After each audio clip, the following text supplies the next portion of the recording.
yeah, Insight Timer is allowing us to upload videos now. And so I'm going to start well, I posted one, but it hasn't been approved yet. So if they approve them, I'm going to post the first part of the lives on Insight Timer. So it'll be like the previous week's live. I have uploaded the last week's live, but it hasn't been approved yet. So yeah, I'm hoping, because I prefer to use that platform, because then it's the people that have heard it and are here purposely rather than just kind of random. And so, yeah, that might be a way in case you have to miss and you don't want to miss. Hopefully that will happen soon. So I have uploaded last week's, or no, it was the week before I uploaded. But I haven't heard back yet if it's been approved. So I will keep you posted, and then, yeah, just kind of take a look on my profile and see, because as soon as it's been approved, it should be posted. And so, yeah, I think that's a great idea. So yeah, Insight Timer is allowing videos. And then my understanding is that they're allowing like video courses and stuff like that. So yeah, it's kind of a new development. And I think it would be great in terms of the live recaps. All right. So, for those of you that are new here, my name is Nancy from Nancy Inspired, and I have a gift that I call soul telepathy. I'm able to hear what your soul's trying to tell you for your own, highest and best good. When I am doing individual readings, it's just about you. When I'm here for the collective, it's what's important for all of us, me included, for the coming week. Half of the live, the first half of the live is collective information for everybody. And the second half of the live, I'll take individual names for individual tap-ins. Don't put your name in yet because it will get lost in the chat. So that is that. Yes, Tatiana AI. Yeah, I'm hoping, look, I have a couple things that I have on my other places that I've used some AI to help me with, but I'm really hoping that Insight Timer remains. Sorry, I don't know why I'm yawning so much. I'm hoping that Insight Timer remains with that integrity in terms of like content being real and authentic. I think AI absolutely has a place, and I know Johnny, who's here, has helped me a little bit with seeing how it can like summarize my lives. He's done some summaries, which were awesome. But yeah, I hope that the integrity of the human element gets maintained. But we will see. That's up to us to decide, right? How that goes. Okay. So I've already done a clearing for myself because I did a session this morning. So I'm going to, my cat is desperately trying to get in the room, but we're not going to do that today. So can I, may I, and shall I do a reading for my Insight Timer friends and family? Yes, both those that listen now and those that tune in later. Holy cow, I'm yawning all over the place. Getting a clear yes. Is there any reason why I shouldn't at this moment in time? A little variable there. No, there's no reason why I shouldn't. I had a moment of like, I think I'm distracted by my cat, a little bit tired. All right. So can I, may, and shall I do a reading for my Insight Timer friends and family, both those that listen now and those that listen later? Yes. Is there any reason why I shouldn't?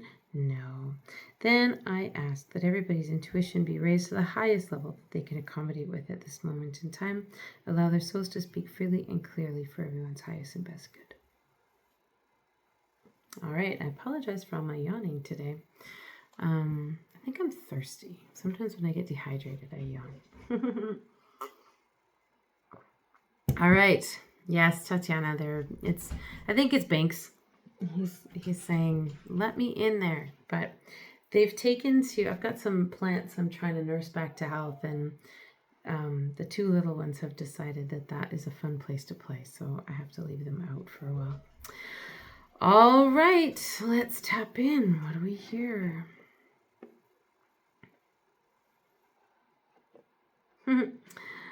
Funny enough, the first thing I heard is it's not your job to please everyone.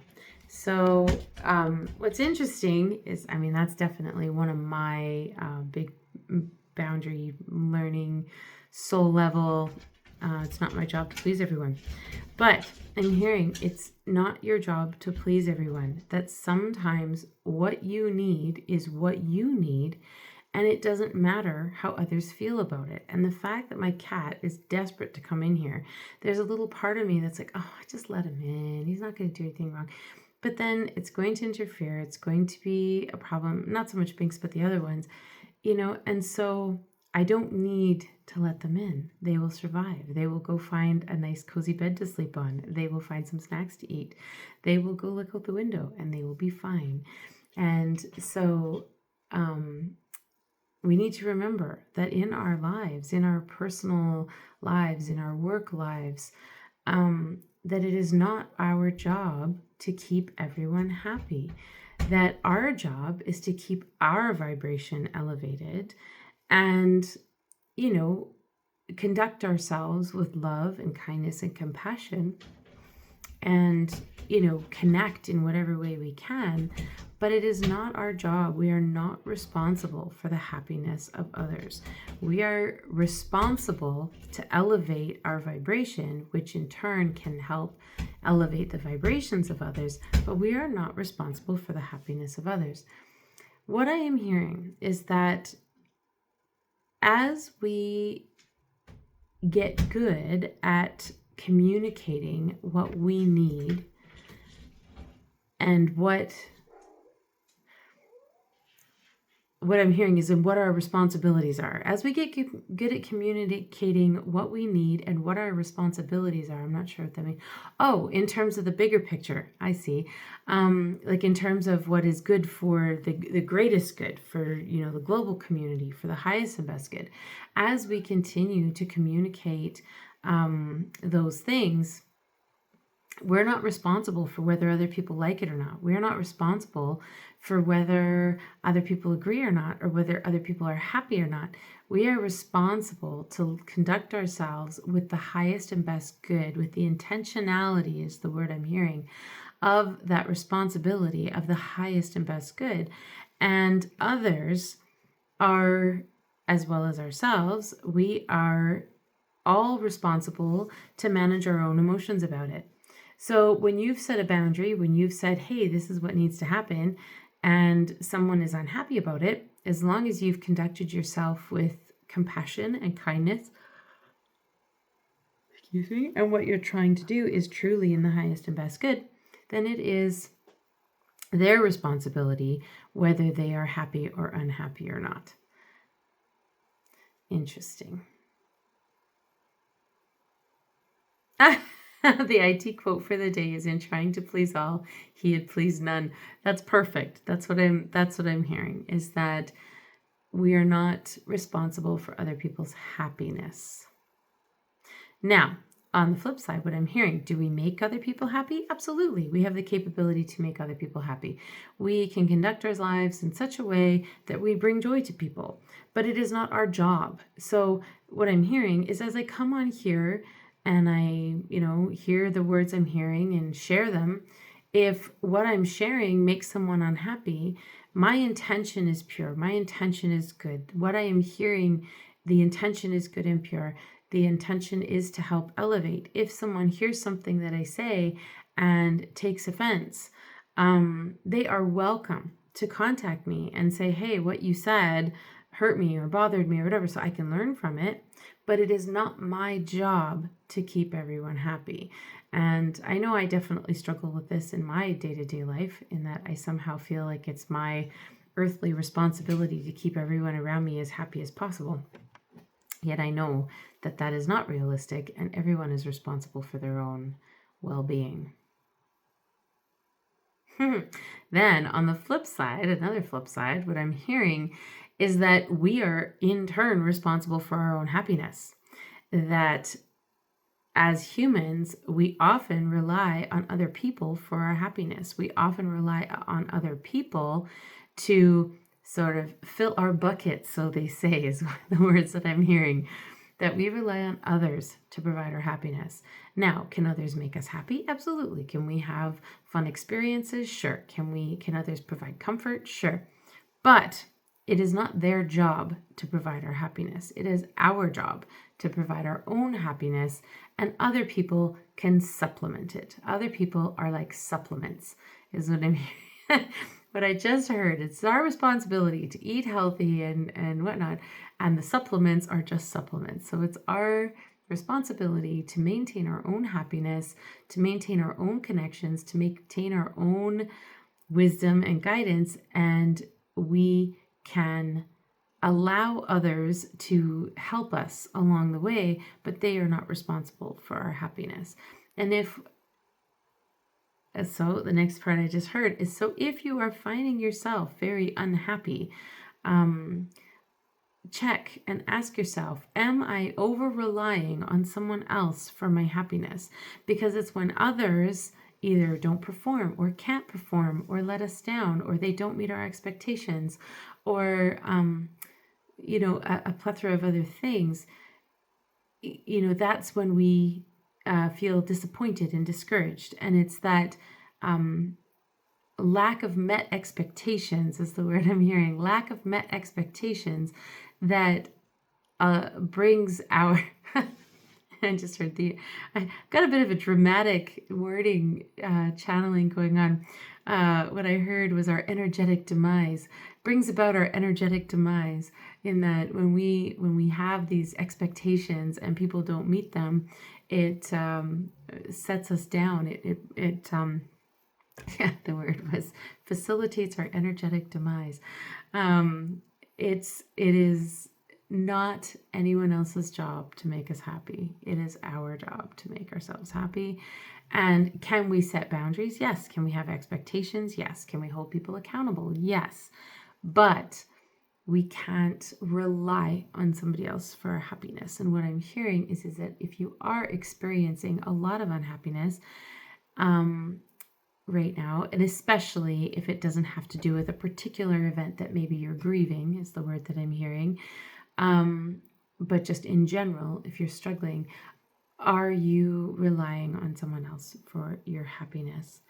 Hearing to tell you a story. I know I've shared this story before, but a while back I was pulling cards for myself, and I kept pulling the sorrow card, the sorrow card, the sorrow card, the sorrow card. And then I just didn't, I got frustrated, and I was like, I don't want the sorrow card. Why do I keep pulling this? And I was kind of masking my sorrow a little bit. But I realized that the pain that was in my heart, the sorrow that I was having, was actually trying to alert me to a situation I was not happy with, that I had not set proper boundaries on. Now, reframing that, the person that I was not setting boundaries with was not responsible for my happiness. But I was feeling sad. I was feeling upset because that person was not meeting my expectation. Now, the part that the sorrow card was trying to alert me to was that the reason why I was unhappy is because I was not setting boundaries. I was not saying, this is not what I want. I was not saying, this is what I expect. And so the sorrow was not because the other person was making me unhappy. It was to alert me that I wasn't rising to my own power. I wasn't rising to the standard that I was setting for myself, saying this is what I actually want. And so the sorrow card was alerting me to that. But it wasn't about that other person needing to rise to my expectations. It was about me setting the boundaries and then watching what happened. If the person rose to the boundaries I set, fabulous, we could continue. If they didn't rise to the boundaries I set, then I was responsible to make a choice in terms of what would make me happy. Continuing to try, continuing other ways, continuing, or maybe not. But we are responsible for that. And so if we are finding ourselves unhappy over a longer period of time, just remember that it is not anyone else's job to make us happy. And even by the setting of boundaries and things like that and having expectations, if the person does not rise to those, then we have the choice as to what we want to do about that.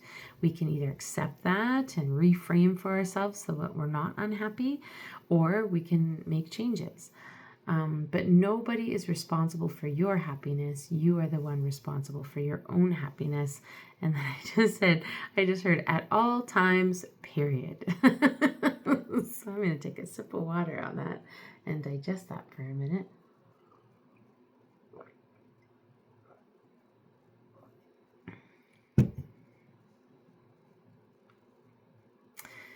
What I'm hearing now, the power of the mind is a powerful thing, that we have within our minds the capability of being able to alter our thought patterns. We can choose to alter our thought patterns in order to resonate with the higher consciousness, with the divine consciousness, with those higher vibrational thoughts, or we can choose to resonate with lower level consciousness and lower level thoughts. And we may oscillate between those at any given time.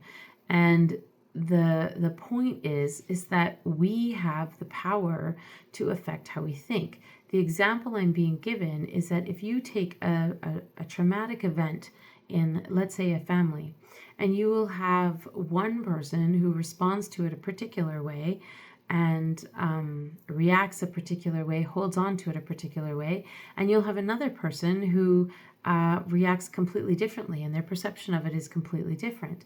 That is the nature when we say that our reality is not fixed, that reality is what is perceived. Reality is what we make of it. The actual event may have occurred, but how each person internalizes that event and how each person connects to that event and how each person takes a lesson from that event or how they learn from that event is very, very different. And so thus our perception then shapes our reality. And you can have this conversation with two people that have had the exact same experience. You will, as they explore the experience, you're going to find very, very different perceptions. I very recently had a conversation with somebody that I hadn't seen since I was like, oh my goodness, like 12 years old. And we started talking about a particular event, and my perception of that event was completely different than her perception of that event. And I remember feeling like, were we even there? Like at the same, like what her take from the event was so different how it happened as she was relaying the story. I was like, that's not how I remember it at all. And I had very different emotions around it, and she had very different emotions around it. And it was just a reminder, and it's telling me right now that that's a reminder when we say that we shape our own reality, that we invent our reality. I hadn't really thought about it that way. Like sometimes when I hear that phrasing of we invent our own reality or we create our own reality in this like dreamlike state, I think, what? Like my reality is pretty solid. I got, pretty solid here. But I realize what it means. What we internalize, what we see, what we view from that reality is totally different. Even these lives, for example, what I'm hearing, the words, even these lives, for example, everybody's going to take something different from them. And some people may come with, certain preconceived notions. And if it doesn't happen that way, perhaps they leave disappointed.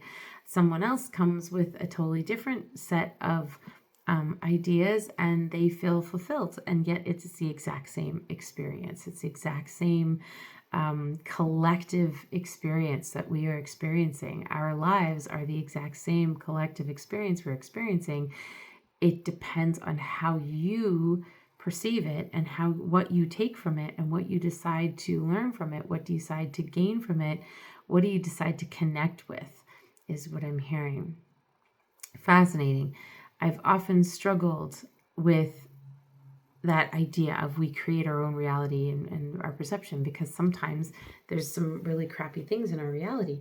And I sort of struggle with that sometimes. But when I'm hearing it this way, that makes so much sense, because in any given moment, there are different levels of perception. And right now I'm being given images of like a scene or a view. And if you look at it from above, it looks one way. If you look at it from below, it looks another way. If you look at it straight on, it's another way, but it's the exact same scene. So depending upon how you look at it, it's going to alter and change your perception. what I just heard is, when in doubt, choose higher consciousness. So when you are looking at a particular situation and you don't know how to perceive it, you don't know how to internalize it, you don't know how to heal and forgive, is the words that I'm hearing. You don't know how to heal, forgive, and connect and show up with that experience, then always choose the higher consciousness. Allow yourself, the words I'm hearing is, allow yourself to take the perspective of, if this scenario had purpose and meaning and connection, what would it be? And allow yourself to find those things, because those things exist in everything, no matter how awful the situation is, or no matter how challenging or how positive a situation is, or how neutral a situation is. We can always look, what would be the highest possible consciousness of this situation? What would be the highest possible learning?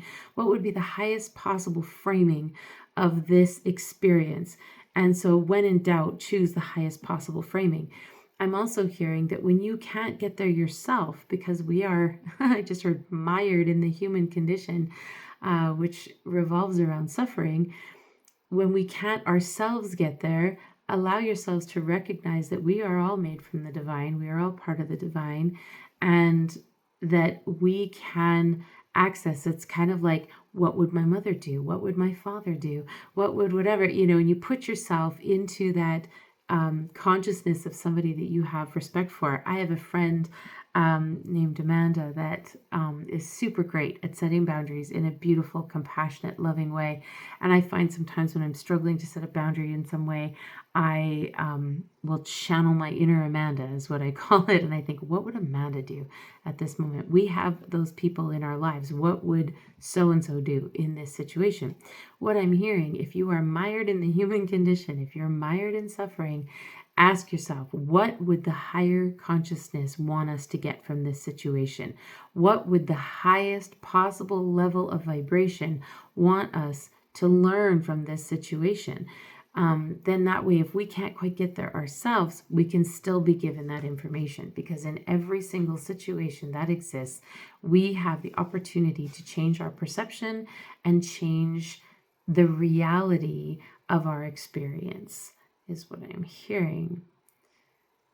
And recognize that everybody comes at every experience with different preconceived notions, different energies, different learned experience, different ways of communicating, both external and internal.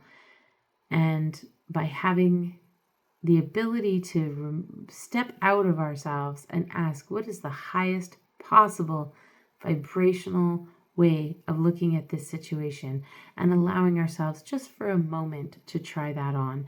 And if it doesn't fit and we want to put on our misery back, then we can. But what is the highest possible vibrational moment in this session is what I heard. Session. Like all these experiences are just our learning sessions. And what I just heard is not to be confused with false positivity. It's not about saying, no, everything's fine, everything's fine. When the house is burning down around you, everything's okay. It's not about that. It's about saying, the house is burning down around me and I'm losing everything and blah, blah, blah, blah, blah. And recognizing what is happening, and then saying, okay, what is the highest vibrational thought I can have here? And maybe the highest vibrational thought is, I learned to live with less. I don't know. I'm being facetious in my example, but I'm hearing to stress, it's not about just pretending everything's okay. It's about acknowledging that things are not okay and consciously choosing an alternate perspective, not just avoiding or pretending it's not happening. That felt like a mouthful. I'm just going to read the chat. Great reminder for us all, 100%. It is unfair to others to make them responsible for our happiness, 100%. Jamie, find the silver linings, 100%. And not with that false positivity, but genuinely, what good can I glean from this? Or it's not even good. What I just heard is, I was just corrected. It's not about good and bad. It's not about good and bad, because nothing is good and bad. I just heard the quote, nothing is good and bad, but thinking makes it so. I think it's a Shakespeare quote, but nothing is actually good or bad, because sometimes things that we consider bad actually have a place in order to facilitate something else. And so in certain contexts, things that would normally be bad could alternately be good. So I know that sounds very esoteric and convoluted, but not about good or bad. It's about highest possible vibration. What is the highest possible vibrational thought you can bring to a situation? Interesting. Molly, I asked myself these very questions today, trying to figure out what I'm missing. What is the lesson I'm to learn from this happening? 100%, Tatiana. And sometimes when you're in the middle of it, I know for myself, I hear these things and I'm like, yeah, this is a good situation or bad situation or whatever. But sometimes when I'm right in the thick of it, I'm just as emotional as anybody else, and so being able to remind myself that when I'm in the thick of something, and especially if it's a negative something or a lower vibrational something, try to watch my words about bad or good. It is, what is the learning here? And what is the highest vibrational thought I can have about this situation? Even if it's not my thought, you might not want to even identify with that thought. Sometimes our misery keeps us company, is the word I just heard. Sometimes our misery keeps us company. And sometimes we're not ready for change. We're not ready for that higher vibrational thought. But if we ask, what is the highest vibrational thought I can have in this situation? Might not be reaching for the stars. It might just be, I can elevate slightly and say, you know what, there's probably some kind of purpose to all of this, or however that comes to you. Finding the thing that's okay in an ishy situation or an icky situation or a crappy situation. All right. That's our other messaging for today. I feel like there's a lot coming at me today. And I don't know why I keep yawning. Okay. All right. The next little bit of messaging is about keeping things simple. Allowing things to be simple, that we tend to overthink, over need, over want, over analyze, over. And what I'm hearing is by simplifying it down, I heard just like math, simplifying it down to the lowest common denominator. What is the most simple possible thing in this situation? What I'm hearing is that often when people are looking for this higher sense of purpose, higher sense of being, higher sense of understanding, we're grasping, looking, and kind of overthinking everything, when often the best explanation, the best bit of meaning is the simplest bit of meaning. And what I heard is all of it, all meaning can be simplified down to two words, either love and joy. Now, how does that work? I'm just, okay, I get it that, divine source, whatever, high vibration is all love or joy, but we're in the middle of, something happening. How do we break that down? I understand. Okay. When I was hearing to ask, what is the highest vibrational thinking that I can have in this moment? What I'm hearing is it is also always simplified down to love. Where's the love? So in a bad situation, where's the love? And when you connect to where the love is in any situation, that allows you to elevate the vibrational thinking about a situation. Simple, find the love. That's, and I just heard, that's it. Just simple, find the love. That's all you need to do. Find the love in any situation. Find the love. It's funny because I wrote a little children's book. It was out of necessity. It wasn't a big creative venture. I was teaching kindergarten at the time, and we had to do Christmas concert. And, long story short, I ended up staying up and writing this little Reader's Theater poem that we ended up performing. I eventually, many years later, met an artist, and she helped me make it into a little book. And one of the things that I really wanted in her art was a heart hidden on every page. And she asked me, why is that important? And I was like, I don't know. And I had to think about it. And then what came to me was, because I always want everyone to find the love in every situation. And that's what I'm hearing here now. Find the love. If there is something going on that's hard to deal with, that's crappy, that's whatever, find the love that exists in that situation, and you will be instantly connected to that higher vibrational thought, feelings, and attitudes, and you will instantly have your own vibration lifted, because love is all there is. Love is the highest and lowest common denominators. Love is simple at just love is. That's what we need to be connecting to, is that love.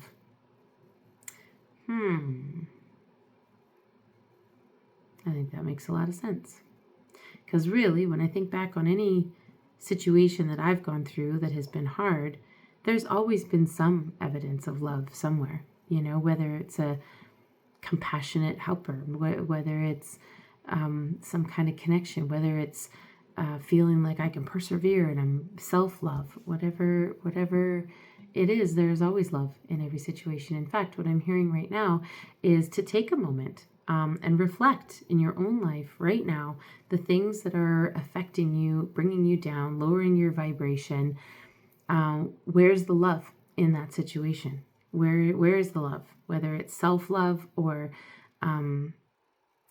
anything else, where's the love in that situation? And that is the challenge I meant to throw out to you today. In any situation that is lowering your vibration, find the love in that situation and thus elevate the vibration of the situation. I looked at Tatiana's "All We Need Is Love," makes me think of the Beatles. Da, da, da, da, da. All we need is love, love. Love is all we need. There we go. Musical interlude for you. All right. What's next? Yeah, love is all there is. Gotcha.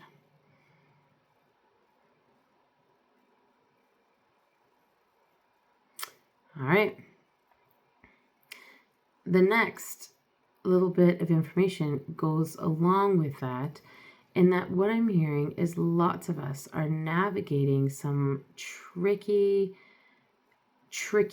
oh yeah, I just saw Mr. Rogers. That's right. I remember hearing that. When children are faced with scary situations, scary news, look for the helpers. Oh, I just got shivers. That's absolutely correct. There are always people doing good in every situation. There is love that exists everywhere. So on that note, what I'm hearing is, as we are conducting ourselves with other people, as we are navigating ourselves in the world, as we are reflecting on, we are not responsible for other people's happiness, but we are responsible to help elevate our own vibration and the vibrations of all those around us. The key to that is love. And so once again, if you are having challenging conversations, if you are having, I just heard compassionate conversations, by approaching it with love. If we approach it with love, then we will be successful. We are not responsible for someone else's happiness. However, if we are having a conversation and we are focusing on being loving and compassionate, then our words are more likely to be heard. Our efforts are more likely to be recognized. Our strategies for empowerment, are the word that I just heard, are more likely to be utilized if they come from a place of love. So when you are having difficult conversations this week, or dealing with people that frustrate you, where is the love? I'm being reminded of a story in that whenever I'm driving, I'm not really one to have a lot of road rage, really. Like I really don't get upset at drivers that often, because I'm like, well, I've made mistakes and I know how I feel if someone gets upset with me if I make a mistake. But my children used to not tease me, but they used to laugh, because I'd often say, my friend, like, okay, my friend, you can go, or okay, my friend, if you feel the need to cut me off, then that's, and they used to kind of tease me a little bit about that, and still do. That even when I'm upset with someone, I call them my friend. And and I'm just, as I'm hearing that, as I'm thinking about that, reflecting on that, even that in itself is an act of being loving. Am I frustrated that I've been cut off? Am I frustrated that someone's driving like a maniac? Sure. But the simple act of calling them my friend lessens their effect on me negatively. When we view everybody as a friend, even if it's someone we don't like, even if it's someone we have to deal with that we don't want to interact with, if we view everyone as some level of friend, we are going to be approaching the situation with compassion. Now, that does not mean we have to spend time with difficult people. That does not mean we need to lower ourselves and allow people to treat us poorly.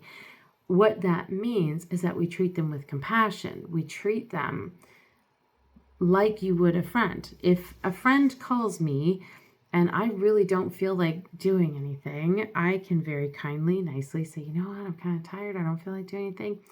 I'm doing it with compassion, right? If we treat every situation with everyone as being a friend, that's tricky because I can right away think of some people that I do not identify as friends. And I'm like, I don't really want to think of them as a friend. However, if I challenge myself in my interactions, does it mean I have to talk to them? No. Does it mean I have to reach out to them? No. Does it mean I have to spend time with them? No. Does it mean I have to agree with what they're doing? No. But it does allow me to treat everybody with compassion to some degree, right? Where we are treating everyone like a friend. So our job is not to make people happy. Our job is to help elevate human consciousness. And we can do so by all of our interactions are viewed as friendly, as coming from that place of love, and always looking for the love. Where do we find the love and compassion? Even when someone is frustrating the heck out of you, where's the love and compassion? Where's the love? Just reflecting for a second on some of my situations where it's like, sometimes it's hard to find the love. Sometimes it's like, yeah, it's tricky, but that's what we're being called to do. Interesting. Rather than focus on being right or needing to change what someone else believes. 100%. And I mean, what I just heard is that, okay, this is interesting. So it's not our job to make people happy. It's not our job to, it is our job to help elevate human consciousness. If someone in their actions is actively promoting lower vibrational thinking, spreading hatred, spreading violence, spreading whatever, then it is our not our job, what's the word I'm hearing? We are allowed to keep people accountable. That's what I'm hearing. We are allowed to keep people accountable rather than being like, everyone can have their own thoughts, everyone can have their own feelings. If they are actively hurting other people or lowering the experience for others, it is okay for us to have an opinion, to say something. That does not mean we're not acting in love. It's how we do it is that we need to act from a place of love. It absolutely means that we can stand up for ourselves, and we can stand up for others, and we can voice when we find injustice in the world, and we can raise our voices loud and strong. But when we're raising our voices loud and strong, we need it to be coming from that place of love. We are doing this because we are trying to elevate our fellow people or our the environment or whatever it is. But we can raise our voices in that element of love. We can be strong in that love. So what I'm hearing, I often refer to myself as being soft like water, or being strong like water, because water is soft. However, water can bore a hole through concrete one drip at a time. And that's what love can do. When you approach everything from a place of love, we're not asking to be complacent. In fact, we're asking the opposite. It needs to be like a tidal wave of love. But when it's genuinely coming from a place of love, where you are genuinely caring about the human consciousness, the human condition, regardless of who they are and where they come from, then we are acting genuinely from that place of love. What I just heard is we all have an internal compass of where that love comes from. Sometimes what we're taught or told is not in alignment with that internal compass of love. Our internal compass of love is directly aligned with divine source. That divine source is love, and whenever we are directly connected to that love, we know and we feel it. And so if you have been taught something, if you have been explored something where it's like, this is this and this is this, and you know that this idea is actually hurting people, then I ask you, actually the words I heard was, I implore you to align it with that inner compass of love. And does it fit with divine love? Does it fit with divine love, that teaching, that belief that we are all a product of our environments? We are all a product of our societies, our cultures, our upbringings, our families. But if something we have been taught goes directly against what that inner compass of divine love says, then it is perfectly right and just, it's the word that I heard, to question it. It's perfectly right and just even to act against what we've been taught if it is in alignment with that bigger picture of love, and that we are all aligned with that internal compass of love, whether we've been taught it or know it. Sometimes we don't know what we don't know until we rub up against it. We always say, when you know better, do better. But we all have an inner compass that is divinely connected to love. And so all of the things that you think, feel, and believe, if you find out that they perhaps could be hurting somebody else, and you're like, yes, but this is right. Put it in alignment with your inner compass of love. Is it actually right? Just because you've been taught that, does that mean that it's actually right? And that we have all been given what I just heard. We've all been given that divine inner compass that is directed towards pure divine love, but we have also been given free will. And so we have that ability to choose whether we want to be in alignment with love or not. So today's number one message is align yourself with love.